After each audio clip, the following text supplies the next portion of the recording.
This is a Nightline Friday night special. They are young people living in a broken country. Hopeless. To the end, hopeless. Young people trying to overthrow an incredibly repressive regime. Sick regime. I'm not afraid to say Milosevic. He has to go. We are hoping, but he will never leave. The main idea is to resist. Resistance, because I love Serbia. When citizens start thinking, then they become real citizens, not sheep. If everybody will be afraid, then no one will know the real truth. Young people willing to risk their freedom, perhaps even their lives, to speak their minds to an American freelance journalist. Tonight, Belgrade's winter of discontent. Standing up to Slobodan Milosevic. At Arkin's memorial service, I caught up with independent journalist Rade Rankovic and his wife Saska to get some perspective. For Rade, Arkin's assassination was just the latest reminder that anyone, no matter where he falls on the political spectrum, can disappear if he's deemed a threat to the Milosevic regime. Rade is convinced the same thing happened to his mentor at the fiercely anti-Milosevic newspaper, the Daily Telegraph. Rade worked as an editor there. Last April, just days after Milosevic shut down the paper, the Telegraph's publisher, Slavko Cheruvia, was assassinated by masked gunmen.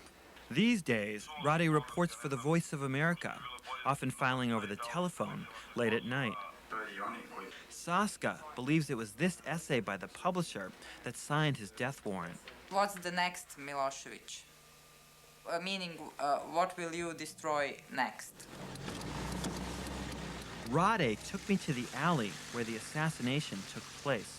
And this is the place where Slavko was killed. It was a tragedy for journalism in Serbia. So who do you think did it? I don't know. Regime. It's enough. I'm not afraid to say Milosevic or Mira Markovic. It's a regime. Sick regime.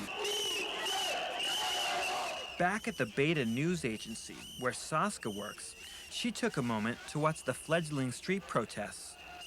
But while the opposition continues its infighting, Milosevic has stepped up his attacks on the press, shutting down newspapers and radio stations all over the country. I'm sure that this country is going into even biggest repression and in even biggest dictatorship. They are of course aware that at one point they will have to make elections.